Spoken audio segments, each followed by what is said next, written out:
அருட்பெருஞ்சோதி அருட்பெருஞ்சோதி தனிப்பெரும் கருணை அருட்பெருஞ்சோதி திருவிளங்க சிவயோக சித்தி எல்லாம் விளங்க ஒரு விளங்க உணர்ச்சியது விளங்க உலகமெல்லாம் விளங்க.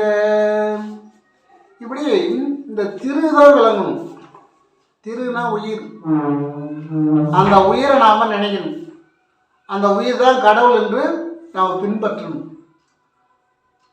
உயிர் தான் நம்ம கடவுள், உயிர் தான் நமக்கு பிரதானம், உயிர் தான் தாயும், உயிர் தான் தந்தையும், உயிர் தான் நண்பனும், உயிர் தான் பிள்ளைகளும். நம்ம உயிர் இருந்தால் தான் இவங்கெல்லாம் நம்மோட இருப்பாங்க. அப்போ உயிருக்கு காரணம் யார்? உயிர் இருந்தால் தான் இவங்க அத்தனை பேர் இருக்க முடியும். அப்போ அந்த உயிரை நாம் நினைக்கணும், அந்த உயிரை வழிபடணும். இதை உண்மையாக இதை கருதி இதை கரெக்டாக கண்டுபிடிச்சிட்டாங்கன்னு சொன்னால் அவங்களே கடவுள். எப்படி கடவுள் நம்முள்ளே கட பிளஸ் உள் கடந்து இருக்கின்றார். இங்கே கடந்து இருக்கின்றார். சிசவிலே லலாடத்திலே முச்சந்தியிலே கடவுள் காரியப்படுகிறார். திரு விளங்குகிறது, சிவயோக சித்தியெல்லாம் விளங்குகிறது, இந்த உரு விளங்குகிறது, உணர்ச்சி அது விளங்குகிறது. இப்ப திருன்ற இந்த உயிர் இல்லைன்னா இதெல்லாம் விளங்குமா? அதனால்தான் திரு விளங்க, சிவயோக சித்தியெல்லாம் விளங்க, உரு விளங்க, உணர்ச்சி அது விளங்க, அப்புறம் தான் உலகமெல்லாம் விளங்க. அதன் பிறகு உலகமெல்லாம் நம்ம பற்றி தெரியும். திரு விளங்குனாதான் தெரியும். நானே எவ்வளோ முயற்சி பண்ணிக்கிறேன், இன்னும் திரு விளங்கலை. ஏன்னு கேட்டால் திரு விளங்கும். நன்முயற்சியோடு இருப்போம், பாசிட்டிவாக இருப்போம். திரு விளங்கும். என்றைக்காவது ஒரு நாள் காரியப்படும். நன்முயற்சியே இருப்போம். நீங்கள் நம்புறீங்களோ நம்பலையோ, நான் மட்டும் இந்த வட்டாரத்தில் கிட்டத்தட்ட இந்த மாவட்டத்தில் வேறு யாராவது இருக்கிறாங்களான்னு எனக்கு தெரியல. இருப்பாங்க, அப்படியே அறிபொருளாக தான் இருப்பாங்க.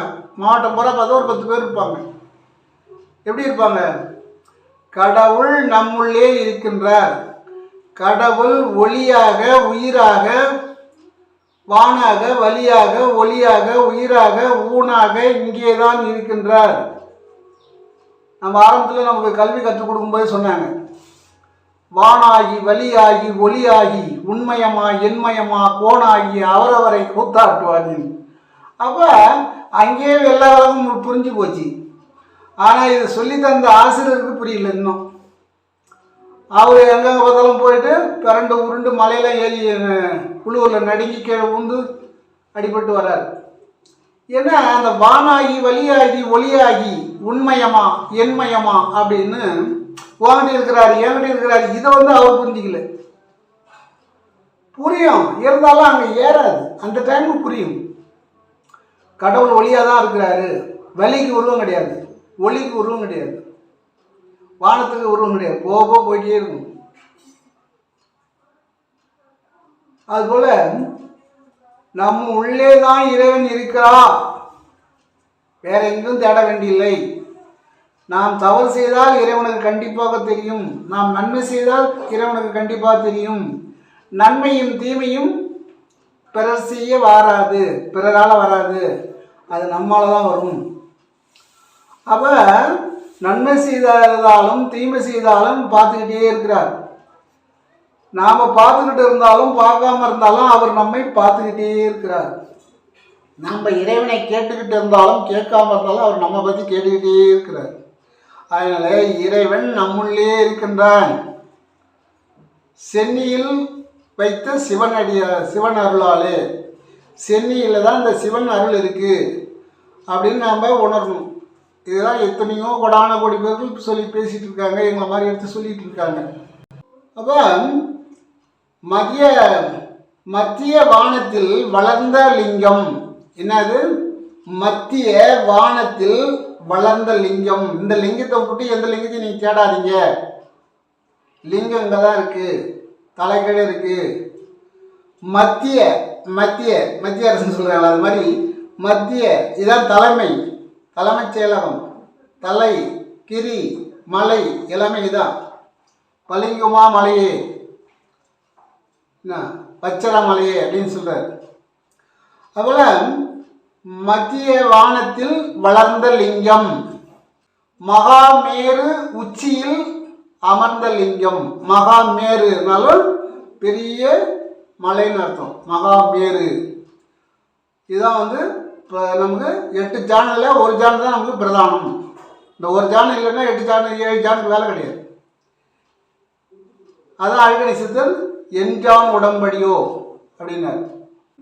அப்போ மகாமேரு உச்சியிலே அமர்ந்த லிங்கம், சக்தியும் ஆவடியுமால் அமர்ந்த லிங்கம். சக்தியும் சிவனுமாக அமர்ந்த லிங்கம். ஆவடின்னா லிங்கத்தின் கீழே ஒரு இது இருக்கும், அது மேலே தான் லிங்கம் இருக்கும். கீழே இருக்கிறதுக்கு ஆவடியார்னு பேர். அது சக்தி, அந்த மேலே இருக்கிறது சிவம். சிவனும் சக்தி ஒன்று, அதே சிவனும் ஒன்று, சிவனும் சக்தியும் ஒன்று அப்படின்னு சொல்லுவாங்க. அப்போ ஆவடியார் மட்டும் அமைச்சு கோயில் கட்டினவர் நம்முடைய மாணிக்க வாசகர்.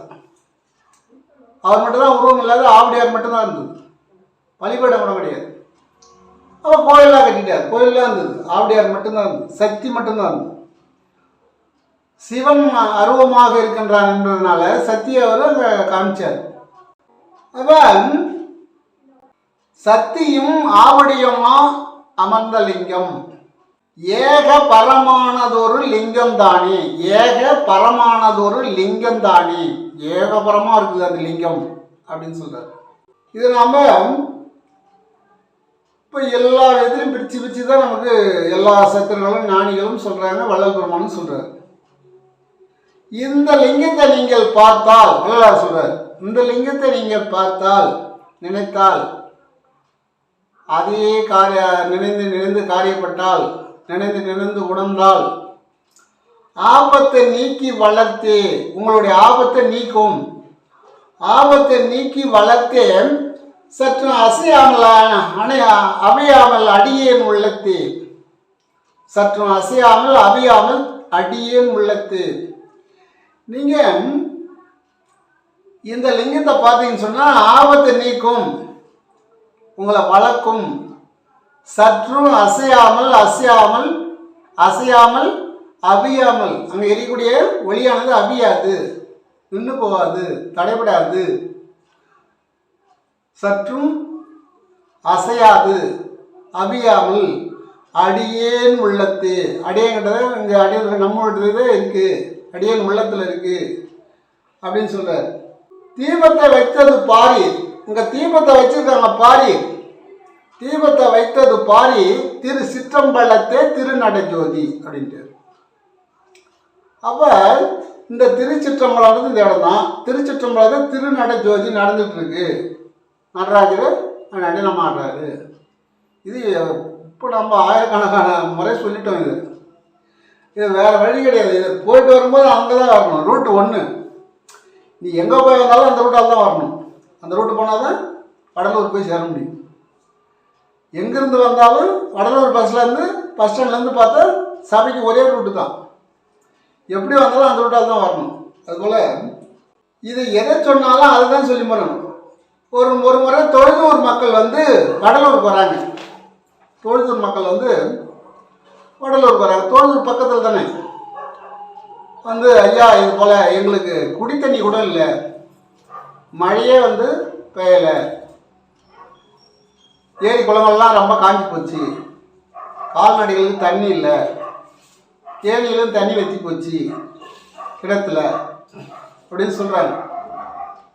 அப்படியா, சரி அப்படின்ற, நீங்கள் ஒரு நாள் எங்கள் ஊருக்கு வருகை தர வேண்டும் அப்படின்னு எல்லோரும் கண்ணீர் மல்கி கேட்குறாங்க. ஒரு நாளைக்கு வாங்க ஐயா, கொஞ்சம் உங்கள் பாதம், உங்களுடைய திருப்பாதம் படட்டும் வாங்க அப்படின்னு கூப்பிட்றாங்க.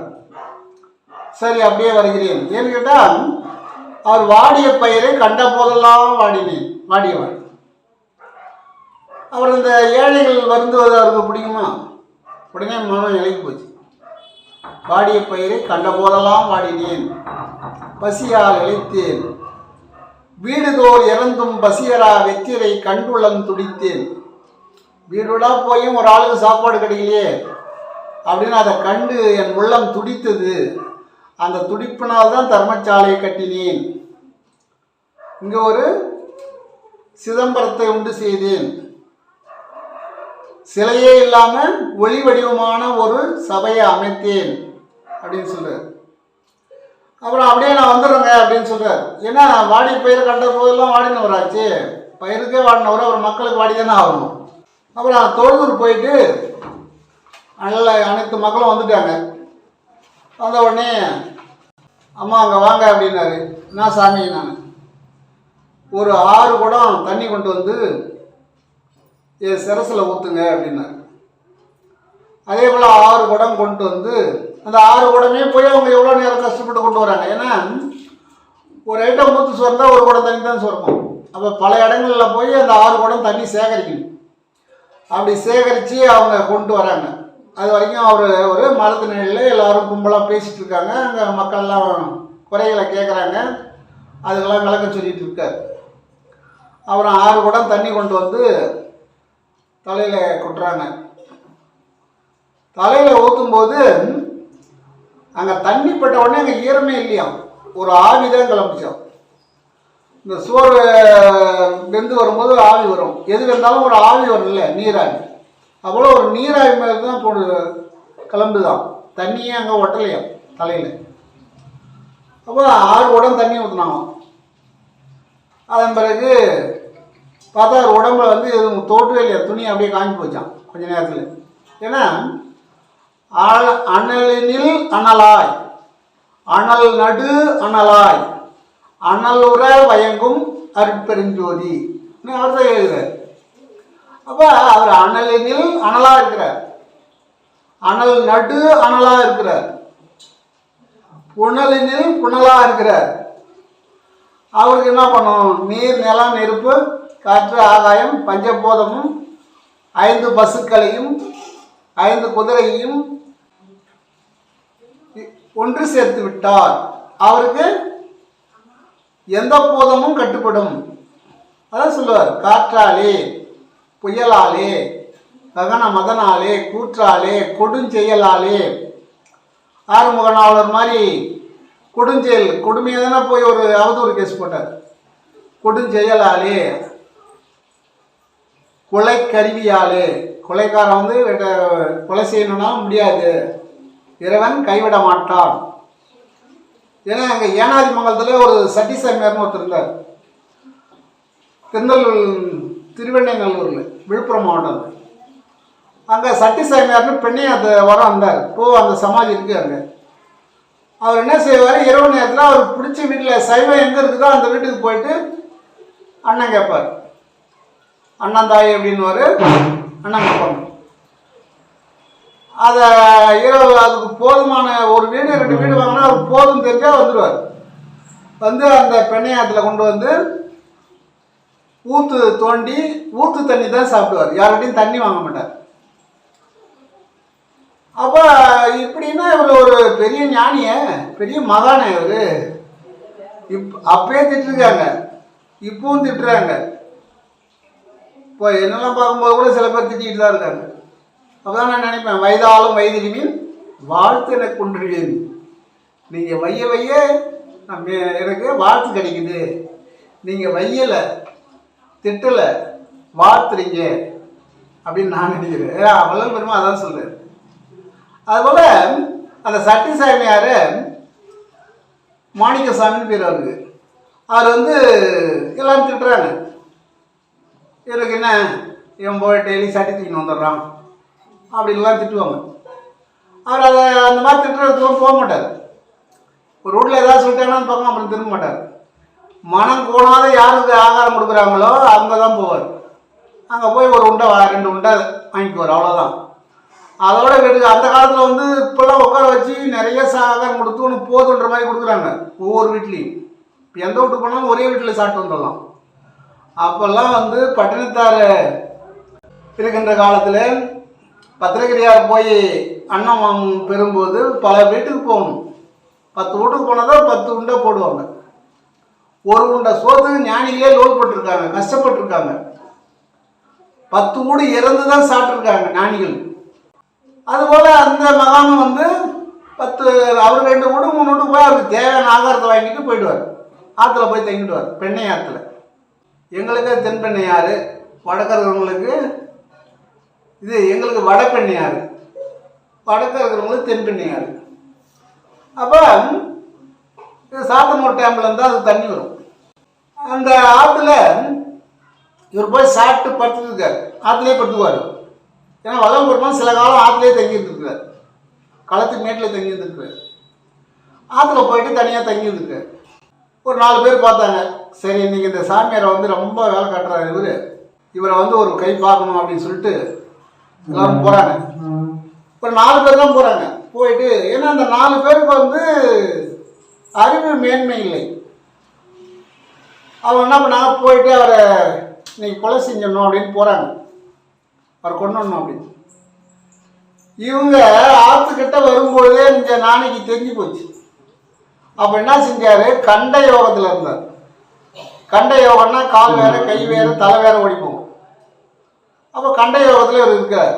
இவங்க ஓடி பார்த்தாங்க, தலை வேறு கால் வேறு கை வேறு கிடக்குது. பார்த்தாங்க, ஆஹா நமக்கு முன்னே யாரே வந்து வேலையை முடிச்சுட்டு இருக்கான், நம்ம பேரில் கேஸ் வந்துட போகுதுன்னு சொல்லிட்டு இவங்க ஓட்டை முடிச்சு ஓடி வந்தாங்க. ஓடி வரும்போது அவங்கவுங்களுக்கும் ஆற்று பெயில் ஆகி போச்சு. அதில் 3 பேர் இறந்தாங்களாம். ஒருத்தர் தான் இருந்தார். அவர் பல காலம் இப்போ வந்து தை மாதம் தைப்பூசத்துக்கு அப்புறம் நல்லா சாப்பாடு கொடுக்குறாங்க ஏழைங்களுக்கு. அன்றைக்கி ஒரு நாள் திருவிழா மாதிரி நடத்துகிறாங்க. அப்போ அதுபோல் வள்ளல் பெருமானுக்கு வந்து முன்பின் எல்லாமே தெரியும், ஞானிகளுக்கு இது தெரியும். அந்த தண்ணீர் ஊற்றிட்டு வந்த பிறகு தொழுதூரில் அன்று இரவே சரியான மழையும், ஏரி குளமெல்லாம் தண்ணி நிற்பிச்சான். மறுநாள் ஆடு மாடுகளுக்கு தண்ணி கிடச்சிதான், கால்நடைகளுக்கு அவங்களுக்கும் குடிக்கிற தண்ணி கிடச்சிதான். அதன் பிறகு அந்த மக்கள் வந்து நன்றி சொல்கிறாங்க. அன்றையிலேருந்து அந்த ஊர்லேருந்து சில உணவுப் பொருட்கள் கொண்டு வந்து சபை கொடுக்குறாங்க. ஏன்னா தண்ணியே இல்லாத பயிர் வந்து விளையாத காலத்தில் தண்ணியை உற்பத்தி பண்ணி அன்று முதல் பயிர்களுக்கு தண்ணி இன்றும் இங்கே குடி தண்ணீர் கிடைச்சிட்டு இருக்கு. ஒடுங்கி நிலை பெற்ற உத்தமர் உள்ளம், யார் சொன்னேன், அவங்களாம் ஒடுங்கி நிலை பெற்றவர்கள். அவங்க உள்ளம் வந்து நடுங்கக்கூடாது. ஒடுங்கி அப்படியே அந்த 5 பொருத்தி ஒடுங்கி நிலை பெற்ற உத்தமர் உள்ளம். சொல்ல உத்தமர் தம் உறவு வேண்டும், மற்ற உறவெல்லாம் மூடுங்கப்பான்னு சொல்கிறார். அது தாயாக இருக்கட்டும், தந்தையாக இருக்கட்டும், கூட பிறந்தவனாக இருக்கட்டும், நமக்கு எதிர்ப்பாக நாம் சொல்கிற சொல்லுக்கு எதிர்ப்பாக ஏற்றுக்கொள்ளாதவர்களை அவர் உறவு என்று வைக்காதீர்கள், புறையணத்தார் என்று எண்ணுங்கள் அப்படின்னு சொல்கிறார். அப்போ என்ன சொல்கிறார், உத்தமதம் உறவு வேண்டும், உள்ளொன்று வைத்து புறம் ஒன்று பேசுவார், அந்த உறவு வாமை வேண்டும் அப்படின்னார். அந்த உறவு அப்படியே மூடுப்பா அப்படின்னார். இப்போ நம்ம பார்த்த உடனே வா சாமி போ சாமி, ஐயோ உங்களை மாதிரிலாம் யாரும் இருக்க முடியாது, எவ்வளோ கஷ்டப்பட்டு ஆகாரம் கொடுக்குறீங்க போகிறீங்க அப்படின்னு சொல்லுவாங்க.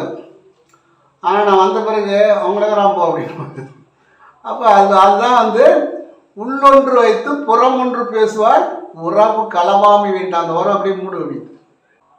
ஒடுங்கி நிலை பெற்ற உத்தமர் உள்ளம், அவங்க உள்ளம் வந்து கசங்கனாலே அது மனம் வந்தாலே அந்த ஆறுமுக நாவலர் அசிங்கப்பட்ட மாதிரி நம்ம அவங்களுடைய எதிர்பார்ட்டிகள் அவங்க மனம் நடுங்கி விடுவார்கள். ஆனால் அந்த உத்தமர்கள் மனம் நடுங்குவதில்லை, அவங்க நடுங்க மாட்டாங்க. அவங்க என்ன பஞ்ச பூதத்தையும் கட்டுக்குள்ள வச்சிருக்காங்க, 5 பசுக்களையும் அவங்களுடைய கட்டுக்குள்ள இருக்குது, 5 குதிரையும் அவங்க கட்டுக்குள்ள இருக்குது. அதனால் அந்த உத்தமர் உள்ளம் நடுங்குவதில்லை, அவங்களுக்கு பகலும் இல்லை. ஏற்கனவே சொன்னேன், அது மாதிரி அவங்களுக்கு இரவும் கிடையாது பகலும் கிடையாது. படும் பயன் இல்லை, கஷ்டமும் அவங்களுக்கு கிடையாது. பற்று விட்டவங்களுக்கு கஷ்டமும் கிடையாது அப்படின்னு சொல்றாரு. குறிஞ்சிப்பாடியிலிருந்து ஒரு முதலியார், சத்தியல் முதலியார்னு அவர் வாரந்தோறும் வள்ளல் பெருமானுடைய சொற்பொழி கேட்க வாரம் வந்துடுவார். அவர் வந்து சொற்பொழி கேட்டுட்டு இரவு ஒரு 7 மணிக்கெல்லாம் கிளம்பி போவார். அப்போல்லாம் எந்த மின்சார விளக்கு கிடையாது, இருட்டாக தான் இருக்கும். ஆனால் இருட்டில் அப்போ போனவங்களுக்கு அது அவங்களுக்கு வெளிச்சமாகவே தெரியும். இருட்டில் கொஞ்சம் தூரம் போயிட்டோம்னா அது வெளிச்சமாக தெரியும். ஆனால் அன்றைக்கி மின்சார விளக்குகள்லாம் இல்லை, கண்ணு நல்லா பளிச்சுன்னு தெரியுது. இன்றைக்கி மின்சார விளக்கு வந்த பிறகு தான் நிறைய பேர் கண்ணு தெரியல. ஆனால் கிருஷ்ணாயில் மண்ணெண்ணெய் விளக்கு எரிஞ்சுது, அன்னைக்கு கண்ணு நல்லா இருந்தது. நாங்களாம் மண்ணெண்ணெய் விளக்கு வச்சு தான் படிக்கும்போது நல்லா தெரியும், எழுத்து அருமையாக தெரியும். மண்ணெண்ணெய் விளக்கு அப்படி ஏற்றி வச்சுட்டு அதில் உட்காந்து படிப்போம் சுற்றி. அப்போ மண்ணெண்ணெய் விளக்கில் படிக்கும்போது வெளிச்சம் நல்லா, கண்ணுக்கு பார்வை நல்லா இருந்தது. ஒரு இடத்துல தான் மண்ணெண்ணெய் விளக்கு எரியும், அந்த ரூம் பூரா உட்காந்து சாப்பிடுவாங்க. எல்லாருக்கும் நல்லாவே வெளிச்சமாக இருக்கும். அங்கே எல்லாருமே எது வந்தாலும் தெரியும், பூச்சி எது வந்தாலும் தெரியும். அந்த அளவுக்கு கண்ணு அன்னைக்கு தெளிவாக இருந்தது. அன்னைக்கு ஆகாரமும் எல்லா ஆகாரமும் சுத்தமாக இருந்தது, கலப்படம் இல்லாத ஆகாரம் இருந்தது. அதுபோல் அந்த சத்தியல் முதலியார் சொற்பொழி கேட்டு நடந்து போகிறார். உடல் உபாதை வந்துடுது. அதான் வள்ளல் சொல்லுவார், மல ஜல உபாதைகளை தடைபடாமல் கழிக்க வேண்டும். அதுக்கு மட்டும் தடைப்படாதீங்கப்பா, நோய் வந்துடும். மழை வந்தால் உடனே போய் கழிச்சுடு, ஜலம் வந்தால் உடனே போயிடுது. இந்த சிறுநீர் உபாதையெல்லாம் இருக்காது. இந்த மூலம், உள் மூலம், வெளி மூலம், ரத்த மூலம் எல்லாம் எதுவும் இருக்காது. அது தடைப்பட்டால்தான் இதெல்லாம் உண்டாகும். அதனால் மல ஜல உபாதைகளை தடைப்படாமல் கழிக்க வேண்டும் அப்படின்னு வள்ளலார் சொல்லுவார். அவருடைய சிஷியனாச்சு இவர் என்ன பண்ணார், மலை ஜல உபாதைகள் வந்தது, ஒரு ஓரமாக ஒதுங்கினார். இருட்டு இல்லை, அப்படியே ஒரு ஓரமாக ஒதுங்கும் போது பின்னாடி ஒரு புத்து இருந்துருக்குது. அவருக்கு தெரியல, அவர் புத்து எட்டதான் இருக்கு, எட்ட ஒதுங்குறாரு. ஒதுங்கும் போது பின்பக்கம் ஒரு சத்தம் கேட்குது, உஸ் அப்படின்னு ஒரு சத்தம் கேட்குது. இன்னும் உசு உசு அப்படின்னு சத்தம் கேட்குது. இப்படி திரும்பி பார்த்தார். லேசாக திரும்பி பார்த்தா படம் எடுத்துன்னு ஆடுது.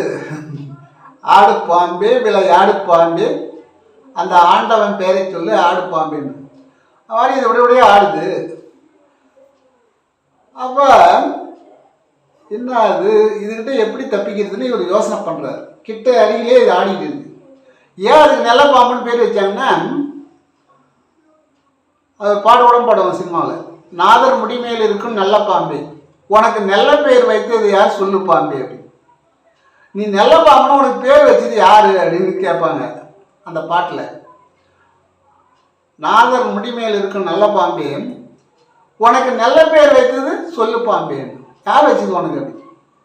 அது நல்ல பாம்புன்னு சொல்லுவாங்க. ஆனால் தொட்டா உடனே போட்டுரும். நல்ல பாம்பாக தான் கொஞ்சம் பொறுக்கணும்ல, கொஞ்சம் வெயிட் பண்ணணும்ல. லேசாக நம்ம கை கால் அப்படி தெரியாமல் பட்டுச்சுன்னா பட்டுன்னு போட்டுரும். ஆனால் அது விஷம், கொடிய விஷம், உடனே ஏறிடும் தடைபடாமல். மற்ற பாம்புனா கொஞ்சம் பொறுமையாக ஏறும். இது பெட்ரோல் மாதிரி ஒரு செகண்டில் ஏறிடும் மூளைக்கு. அப்போ நம்ம ஏதாவது கசப்பான ஆகாரத்தை சாப்பிட்டு அதை தடைப்படுத்தணும், இல்லை காரமான ஆகாரத்தை சாப்பிடணும். மிளகாயை சாப்பிடலாம், பட்டை மிளகாய், இல்லை கசப்பு பொருள், வேப்பிலை, தும்பை இலை, அப்படி கசப்பு பொருள், சிறியானாங்க பெரியானாங்க எது கிடைக்குதோ கசப்பான பொருள் சாப்பிடலாம். ஆடு திருண்டாம்பாலை அப்படிலாம் சாப்பிடலாம். அப்படி இருக்கும்போது இவர் திரும்பி பார்த்தா உசு உசுன்னு. ஏன்னா அந்த உலகத்திலே முத படம் எடுத்தது எதுன்னு கேட்டால் நல்ல பாம்பு தான். அது பிறகு தான் படம் இப்போ தான் வந்தது. 1935 பிறகு தான் படம் வந்துதான். அதுவும் ஓம படம் வந்தது, அப்புறம் பேசுகிற படம் வந்தது. அதான் முத படம் எடுத்தது நம்ம உலகத்தில் எதுன்னு கேட்டால் நல்ல பாம்பு தான் முதல் படம் எடுத்தது. அதான் சில பேர் காமெடியை கேட்பாங்க, முதல்ல படம் எடுத்தது யார் அப்படின்னு கேட்பாங்க. அவங்க சொல்லிட்டு இருப்பாங்க, சொல்ல முடியாது. முதல்ல படம் எடுத்தது யாருன்னு கேட்டால் இந்த பூமியில் அது எத்தனாயிரம் லட்சம் ஆண்டுக்கு முன்னாடியே தெரியாது. ஊர்வன பரப்பனெல்லாம் தோன்றிய காலத்தில் அப்பயே படம் எடுத்தது நல்ல பாம்பு. அதுபோல் அந்த நல்ல பாம்பு உசுன்னுது. ஏன்னா அது என்ன சொல்லுது, தப்பிக்கிறதுக்கு நீ போ அப்படின்னு சொல்லுது. உடனே ஒரு பயந்துட்டார் சத்தியவேல் முதலியார். இவர் என்ன பண்ணுறாரு, பயந்து ஒரு பரவாயில்ல, ஏதோ குச்சி குச்சி இருந்தால் அது போட்டிருக்கும், அது சுதாரிச்சுன்னு இருக்கும். இவர் என்ன பண்ணார், ராமலிங்கத்தின் மேல் ஆணை, ராமலிங்கத்தின் மேல் ஆணை, ராமலிங்கத்தின் மேல் ஆணை அப்படின்னாரு. அந்த பாம்பு என்ன பண்ணுச்சு, ஓரறி உள்ளது, ஏழறி உள்ளது, வாய் ஆண் திறந்தது பிறகு அந்த வாய் திறந்தபடியே இருக்குதான். வாயை வந்து 2வது கோடி கூட்டலையும். ஏன்னா குள்ளஞ்சாவடியில் திருடர்கள் வந்து தடி நோங்குவாங்க. தடி நோங்க பார்த்து அவசரமா அப்படின்னு கேட்பார் வள்ளல் பெருமான். அவசரமா அப்படின்னு சபையிலன்னா பீச் அப்படின்னுவார். அங்கே அவங்களுக்கு புரியாது இல்லை, அவசரமா அப்படின்னாரு. அவசரமான உடனே கை இப்படியே தான் நின்றுதான், தடி இப்படியே நின்றுதான். அதுபோல் இது பேரை சொன்னாராம் இவர், ராமலிங்கத்தின் மேல் ஆணை, ராமலிங்கத்தின் மேல் ஆணை அப்படின்னார். இந்த பாம்பு அப்படியே வாயை திறந்து அப்படியே வச்சுச்சு. அதன் பிறகு தப்பிச்சு போயிட்டார். அது ஒன்றும் பண்ணலை, அது புத்துக்கு போயிடுச்சான். இவர் ராமலிங்கத்தின் மேல் ஆணைன்னு சொன்ன உடனே அது படத்தை விட்டுடுது, அது போயிடுச்சு. ஏன்னா நெல்லவர்களுடைய ஞானிகளுடைய பேரை கேட்கும்போது அது கட்டுப்பட்டு போச்சு. இப்போ எங்கள் முன்னோர்கள்லாம், எங்கள் ஆயாலாம் என்ன செய்வாங்க, தேல் வந்துடும். அப்போ கூரை வீடு, அப்போ மண் தரதாக இருக்கும், அந்த சீமெண்ணை விளக்கேரியும். அப்போ தேல் வந்துடும், எங்கேயா இருந்து தேல் வந்துடுச்சுன்னா, ஒப்பான சத்தியமாக போகாத அப்படின்னு சொல்லுவாங்க. ஒப்பான உங்கள் அப்பா மேலே ஆன சத்தியமாக போகாத அப்படின்னு சொல்லுவாங்க யார்கிட்ட, தேல்கிட்ட. அந்த தேல் என்ன பண்ணால் அங்கேயே தான் சுயன்னு இருக்கும், போகாது. அதன் பிறகு அவங்க குச்சி அதை வந்து அடிச்சு போட்டுருவாங்க. அதான் போகலையே, சரி பிடிச்சி போய் வெளியே விடுன்ற எண்ணம் இவங்களுக்கு வராது. அது மீண்டும் நம்ம பிள்ளைகளை தொட்டுரும்னு சொல்லிட்டு அவங்க அப்பா மேலே ஆணை சத்தியம் பண்ணி அதை நிற்க வச்சுருவாங்க. அது அவங்க அப்பா மேலே ஆணைன்னு சொன்ன உடனே அது கட்டுப்பட்டு நிற்கும் தேல். ஆனால் அது தெரியாமல் இவங்க அதை அடிச்சுடுவாங்க, மோட்சத்துக்கு அனுப்பிச்சிடுவாங்க. கர்ணம் மோட்சன்னு சொல்கிறாங்க, அந்த மாதிரி மோட்சத்துக்கு அனுப்பிச்சிடுவாங்க. மோட்ச வீட்டின் திறவுகோலாயிடும், மோட்ச வீட்டுக்கு போய்டாது. அவள் எந்தமே செய்யாமல் அது மோட்சத்துக்கு போயிடும். எது சொல்கிறேன்னா, உங்கள் ஒப்பான சத்தியமாக போகாதே, இது வாழடி வாழையாக முன்னோர்கள் பயன்படுத்துறது. அவளை ராமலிங்கத்தின் மேல் ஆணை அப்படின்னு சொன்னோடனே பாம்பு கட்டுப்பட்டு. முதல்ல என்ன செஞ்சார், அவருக்கு ஒரு சந்தோஷமாகி போச்சு. பாம்பு நம்ம ஐயா பேர் சொன்ன உடனே பாம்பு கட்டுப்பட்டு போச்சு. ஒரு நாள் விட்டு மறுநாள் போனார். ஏன்னா வாரம் போகிறவர் மறுநாளே போயிட்டார். போயிட்டு, சாமி இந்த மாதிரி நேற்று போகும்போது உடல் உபாதிக்காக ஒரு ஓரம் போயிட்டு உட்கார்ந்தேன், ஒரு உஸ்ஸுன்னு சத்தம் கேட்டுது, திரும்பி பார்த்தா நல்ல பாம்பு. அப்புறம் உங்கள் பேரையே சொன்னேன், உங்கள் பேரை சொல்லி ராமலிங்கத்து மேல் ஆணைன்னு சொன்னேன், அது மாட்டில் புத்தில் போய் படுத்துருது, நான் வந்துட்டேன் அப்படின்னு சொன்னார். அப்படியா, அங்கே நடந்ததெல்லாம் எனக்கு தெரியும். அந்த ஒரு ஈரறி உள்ள ஜீவன் அது வந்து பட்னியாக கிடக்குது நேற்றுலேருந்து. வாய் வந்து இன்னும் மூடலை, வாய் திறந்தபடியாகவே இருக்குது. அதை போய் சத்தியத்தை நான் திருப்பி வாங்கிக்கிறேன், நிவர்த்தி செய்கிறேன், சத்தியம் நீங்கி விடணும் அப்படின்னு சொல்லு, அதுதான் அது இறை எடுக்கும். ஏதோ நீ உடனடியாக வந்தியா, அது பரவாயில்ல. நேற்றுலேருந்து அந்த ஜீவன் பட்னியாக இருக்குது, புத்தில் தான் இருக்குது, போ அப்படின்னா. அதே போல் பார்த்தா அது புத்தில் தான் படுத்துருக்கான். ராமலிங்கத்தின் மேல் ஆணையை நீக்கி விட்டேன், நிவர்த்தி செய்து விட்டேன் அப்படின்னு சொன்னாராம். அப்புறம் அது போயிடுச்சான். அப்போ இப்படி அதான் சொல்லுவார், சொல் அனைத்தும் பழிக்கும் மகனே அப்படின்னுவார். நம்ம எங்க இருந்தா பழிக்கும், மேரு மேல் இருந்தால் பழிக்கும், சென்னியிலே இருந்தால் சிவனர்களால் பழிக்கும், மற்றபடி பழிக்காது. சென்னியில் இருந்தால் தான் பழிக்கும். இப்போ நம்ம இப்போதைக்கு சுகர் எல்லாருக்கும் வந்துட்டு இருக்கு, ஆகாரமெல்லாம் சுகராக இருக்கு. இதுக்கு நிறைய வைத்தியம் இருக்கு, கட்டுப்படுத்துறது தான் இதெல்லாம். வாயை கட்டினா நோய் போகும்னு சொல்லுவாங்க, வாயை கட்டினா நோய் போகும். குடல் சுத்தமானால் உடல் சுத்தமாகும். இப்போ குடல் சுத்தமாகனா என்ன பண்ணணும், ஒரு 6 மாதத்துக்கு ஒரு முறை பேதி சாப்பிடணும். அப்படியே வாரம் ஒரு முறை வாந்தி எடுக்கணும்.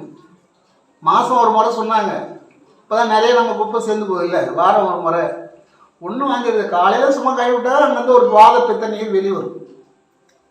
அப்போ கபம் கட்டாது தொண்டையில். அப்போ என்ன சொல்கிறாங்கன்னா, இப்போ நமக்கு நிறைய வந்துடுச்சு வர, அப்போ என்ன பண்ணணும்? தடுக்கணும். குடல் சுத்தமாகணும். குடல் சுத்தமானால் உடல் சுத்தமாகும். அப்போ வாந்தி எடுத்தால் கபம் நீங்கிடும். அப்போ நோய் குறையும். ஐயமும் திரிவும் அறுத்து என் உடம்பினில். ஐயம்னா பயம், ஐயம்னா கோழை, சளி. இது அறுத்து என் உடம்பினில் ஐயமும் நீக்கி அற்பெருஞ்சோதி என்பது. ஐயம்னா பயம், கோழை, மயக்க நிலை. அப்போ இதெல்லாம் நமக்கு இல்லாமல் இருக்கணும் அப்படின்னு சொன்னால், சிறு குறிஞ்சான் பொடி இருக்குல்ல, சிறு குறிஞ்சான், அதை வந்து தேனில் சாப்பிடலாம். தேன் வந்து சுகர் கிடையாது. தேன் வந்து பூவில் எடுக்கிறது, அது மருந்து. தேனில் சாப்பிடலாம். ஒரு பிள்ளையங்கோட்ட அளவு சாப்பிடலாம் தினமும்.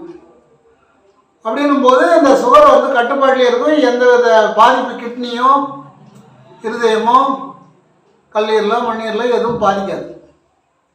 சுகர் கண்ட்ரோலில் இருக்கும். நூக்கல் கைப்பு நிறைய கிடைக்குது. அதை வந்து ஒரு 50 மில்லி ஜூஸ் போட்டு குடிக்கலாம். ஒரு சின்ன பாவக்காயை ஜூஸ் போட்டு குடிக்கலாம். ஆனால் ஒரு நாளைக்கு ஒன்றா சாப்பிடணும். ஒரே பொருளை அன்னாட சாப்பிடக்கூடாது. இல்லை 2 நாளைக்கு ஒரு ஐட்டம், 3 நாளைக்கு ஒரு ஐட்டம் பொருளை மாற்றிக்கணும். பாவக்காய் 2 நாளைக்கு சாப்பிட்றோம், நூக்கல் 2 நாளைக்கு சாப்பிட்றோம், சிறு குறிஞ்சா 2 நாளைக்கு சாப்பிட்றோம். இஞ்சி சாறு எடுத்து பனை வெள்ளத்தில் சாப்பிடணும். இஞ்சி சாரை எடுத்து பனை வெள்ளத்தில் குறைச்சிட்டு நல்லா இருக்கும் சாப்பிட்றதுக்கு. அது ஒரு 2-3 நாளைக்கு சாப்பிடலாம். இப்போ இஞ்சி சாறு சாப்பிடும்போது என்ன பண்ணுவோம்? பித்தத்தை குறைக்கும். அஜீரண கோளாறு இருக்காது. காலையில் இஞ்சி, கடும்பகல் சுக்கு, மாலையில் கடுக்காரணம். அவங்க மிடுக்கா இருப்பாங்க அப்படின்னு சொன்னாங்க. 100 வயசானாலும் மிடுக்கா இருப்பாங்க. அதுபோல் இதை நம்ம வருமுன் மெயினாக வந்து இன்றைக்கி சுகர் தான் அதிகமாக இருக்குது. இதை வந்து ஒவ்வொன்றா நம்ம எல்லாம் சிம்பிளான ஒரு இதுதான். இஞ்சி சார், பனை வெல்லம், நூக்கல் அரிசி அப்படி சாப்பிட வேண்டியது, எதுவும் போட வேண்டியதில்லை. வடிகட்டி சாப்பிடணும் 50 மில்லி. பாவக்காய் ஜூஸு, சிறு குறிஞ்சான், இப்படி ஒரு நாளைக்கு 2 நாளைக்கு 3 நாளைக்கு ஒரு பொருள் சாப்பிடலாம். இப்படி சாப்பிட்டு வரும்போது நாம் நலமாகவும் வளமாகவும், யாருக்கும் எந்த பிரச்சனையும் கொடுக்காத, யாருக்கும் தொல்லை கொடுக்காம நாம் நலமாக இருக்கலாம், வளமாக இருக்கலாம், நிம்மதியாக கடைசி வரையில் நிம்மதியோடு இறைவன் அருளால் வாழலாம். நாம் நோயற்ற வாழ்வு வாழ வேண்டும் என்பதற்காகத்தான் சித்தர்கள் சொல்கிறாங்க. அதனால் வாழ்க, இதில் நல்லவை மட்டும் எடுத்துக்கொள்ளுங்கள் என்று மிக்க பணியோடு கேட்டுக்கொள்கிறேன். அருட்பெருஞ்சோதி அருட்பெருஞ்சோதி தனிப்பெரும் கருணை அருட்பெருஞ்சோதி. இதில் சொல்லுவாங்க, அது அணுக தொண்டர்கள் சொன்னதாக எனக்கு தகவல் கிடைச்சிது. வாராத வல்வினை நோய் வந்த போதும் தீராது என்று சொன்னவர் யார்? திரு அருட்பிரகாச வள்ளலார் பேர் சொன்னால் போகும் பிணி அப்படின்னு எழுதியிருக்காங்க. அது வந்து அணுக தொண்டர்கள் எழுதுனது தான், பெருமான் எழுதலன்னு பெரிய எனக்கு முன்னோடியாக இருக்கிறவங்களாம் சொல்கிறாங்க. ஏன் அதை சொல்கிறேன்னா, அந்த சத்தியவேல் மொழியார் வந்து அவருடைய பேர் சொன்னது உடனே அந்த சர்ப்பம் விலகி போச்சு. அதுதான் இவங்க சொல்கிறாங்க அணுக தொண்டர்கள். வாராத வல்வினைனா பெரிய வினை, வாராத வல்வினை அதெல்லாம் வரக்கூடாது. சுகரு, இந்த வந்து லெபர்ஸு, இந்த புற்றுநோய், இதெல்லாம் வந்து கொடிய நோய். அதான் வாராத வல்வினை நோய் வந்த போதும், அப்படி வந்துட்டாலும் தீராது என்று சொன்னவர் யார்? யார் தீராதுன்னு சொன்னாங்க? திரு அருட்பிரகாச வள்ளலார் பேர் சொன்னால் போகும் பிணி. இது அது அருட்பாவில் இருக்குது. அதனால் நீங்கள் ஏன் இதெல்லாம் சொல்கிறோம்னா, பேர் சொல்லும்போது சர்ப்பம் விலகுது இல்லை, அப்போ அந்த பேரையும் சொல்லிகிட்டு இருந்தால் நோய் விலகும் இல்லை. பெரிய நோய் வந்துடுச்சு சொல்லிகிட்டே இருங்க, விலகும். அப்படி அது சொல்ல முடியல, சிவாய நம்மன்னு சொல்லுங்கள். அதுதான் ஒரு மேன்மையாக சொல்கிறாரு. ரத்தின மலையருக்கும் அதுதான் சொல்கிறார். திருக்கோயிலூர் சேர்ந்த ஒரு வெங்கடாசல பிள்ளைக்கும் அதுதான் சொல்கிறார். சிவாய நமநேரு இதுவே உபாயம் அப்படின்னு. அதனால் நீங்கள் அவர் சொல்கிற வழியில் ஏதோ ஒன்று பிடிச்சிக்கலாம். அதனால் வாழ்க வளமுடன். அருட்பெருஞ்சோதி அருட்பெருஞ்சோதி.